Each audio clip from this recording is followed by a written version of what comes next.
بسم اللہ الرحمن الرحیم، السلام علیکم، امید آپ خیریت سے ہوں گے۔ آج ہم آپ کو جو ہے نا سٹوری سنائیں گے مریم نواز کے میڈیا سیل کی، کہ مریم نواز کا میڈیا سیل کس طرح اس وقت کام کر رہا تھا 2014 میں، جب تحریک انصاف کا دھرنا جاری تھا، اور اسی وقت ان کو خیال آیا کہ ہمیں میڈیا سیل کی بہت سخت ضرورت ہے، کیونکہ تحریک انصاف کا اس وقت سوشل میڈیا کے اوپر کوئی مقابلہ نہیں تھا۔ مزید تفصیلات سے پہلے تھوڑی سی تکلیف اٹھائیں اور سبسکرائب اور گھنٹی یعنی بیل آئیکن کو پریس کر دیں تاکہ ہماری ملاقات کے سلسلے کو قائم رکھا جا سکے اور ہماری ہر اپڈیٹ آپ تک سب سے پہلے پہنچے۔ اور جب تحریک انصاف کا دھرنا جاری تھا تو اس وقت ان کے اقتدار کے ایوانوں میں جو ہے نا لرزہ طاری ہوا تھا میاں نواز شریف کے، اور ان کی بادشاہت کا ایسے لگ رہا تھا جیسے آج ختم ہو جائے گی یا کل ختم ہو جائے گی۔ اس وقت عمران خان کا سب سے پہلا جو شکار تھا وہ مریم نواز تھی۔ انہوں نے سب سے پہلے انہوں نے کہا کہ جو 100 ارب روپے کے فنڈ کے اوپر بیٹھی ہوئی ہیں یہ اپنی مرضی سے، اور منشا کے مطابق جو ہے نا لاکھوں روپیہ اور کروڑوں روپیہ اربوں روپیہ بانٹ رہی ہیں۔ تو انہوں نے پوچھا کہ بھی یہ کیوں ہو رہا ہے، کس لیے ہو رہا ہے، اور یوتھ پروگرام کے جو فنڈ پہ اس کو کیوں بٹھایا گیا ہے۔ ابھی انہوں نے اتنی آواز اٹھائی تھی اور عدالت میں ایک بندہ گیا تھا، تو محترمہ کے پاس اس وقت نہ تو ان کی معیشت کی تعلیم تھی، نہ ان کی اکانومی کی ڈگری تھی، شاید 3rd ڈویژن میں انہوں نے ماسٹر کیا ہوا ہے۔ جیسے تحریک انصاف کی جانب سے لاہور ہائی کورٹ میں مریم نواز کی تعیناتی چیلنج کی گئی تو محترمہ دم دبا کر بھاگ گئیں اور خود استعفیٰ دے دیا۔ میڈیا سیل عرف عام میں اس کو موٹو گینگ کہا جاتا تھا۔ یہ موٹو گینگ مریم کے دونوں بھائیوں کے اور مریم کے نام سے مشہور ہے، اور یہی گینگ مسلم لیگ نون اور نواز شریف کے زوال کی وجہ بنا۔ Motto gang basically Mian Nawaz Sharif اور اس کے بچوں کا گینگ ہے۔ اس سیل نے نہ صرف پارٹی کی نئی ڈائمنشنز بنائیں بلکہ نئے عہد وفا کو جنم دیا۔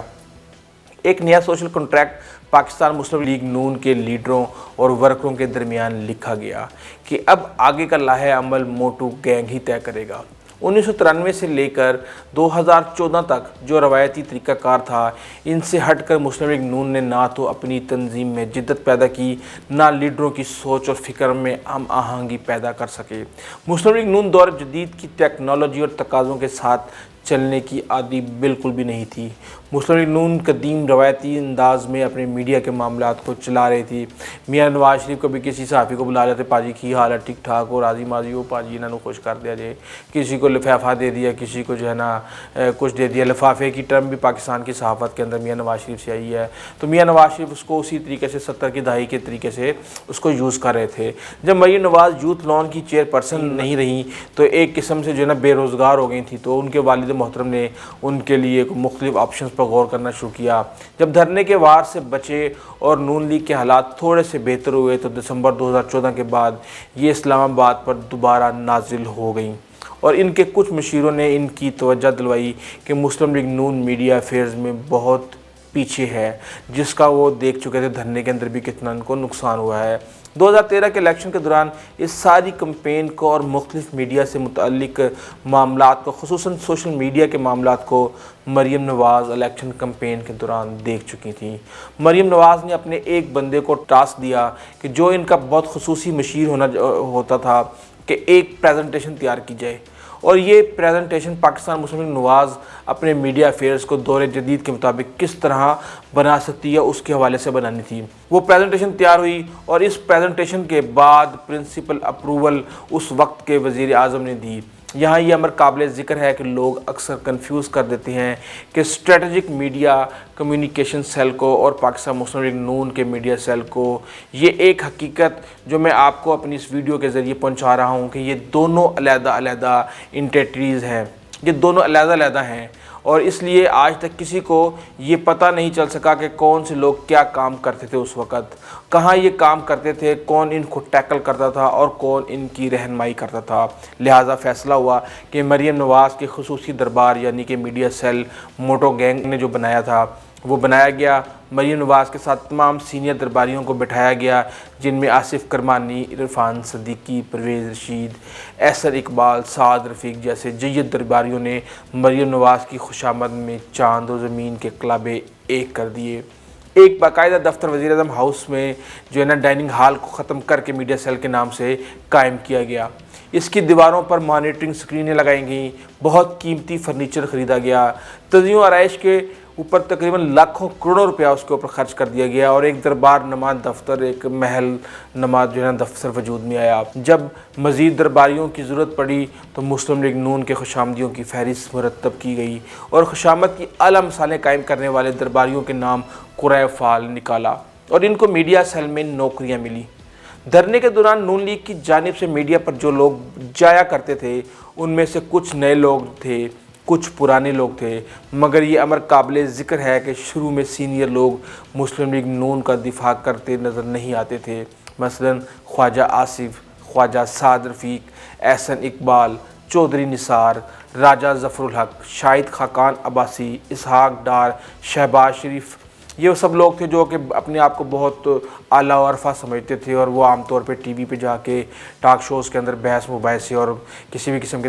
دفاع سے اجتناب کرتے تھے۔ اس وقت حالات یہ تھے کہ پرویز رشید وزیر اطلاعات و نشریات تھے، مگر میڈیا ان کو لفٹ نہیں کروا رہا تھا۔ جب شہزادی کا دربار سج گیا تو اس دربار کا نام میڈیا سیل رکھا گیا۔ دربار اس لیے کیونکہ یہ کوئی ایک آفیشل یا آئینی یا باقاعدہ قوانین کے اندر رہ کر وزیر اعظم ہاؤس میں باڈی نہیں بنائی گئی تھی، یہ تو بادشاہ سلامت نے حکم دیا، شہزادی کے لیے دربار سجا دیا گیا اور درباریوں کی سلیکشن شروع ہو گئی۔ جب درباریوں کی سلیکشن شروع ہوئی تو اس چیز کا خیال رکھا گیا کہ کوئی بہت زیادہ سینئر لوگ شروع میں شہزادی کے ساتھ نہ لگائے جائیں، یہ نہ ہو کہ شہزادی کی جو پرسنالٹی ہے، جو حسین و جمیل پرسنالٹی ہے، وہ انڈر شیڈو ہو جائے، اور جو شہزادی کو ایک پھلنے پھولنے کا موقع دیا گیا تھا عوامی پیسے پہ، عوامی خرچے پہ، وہ کہیں ختم نہ ہو جائے۔ درباریوں کی فہرست جس طرح بنائی گئی اس میں خصوصاً نئے لوگوں کو موقع ملا۔ دانیال عزیز، طلال چودھری، لیلا خان، ماروی میمن، عاشق کرمانی، مریم اورنگزیب،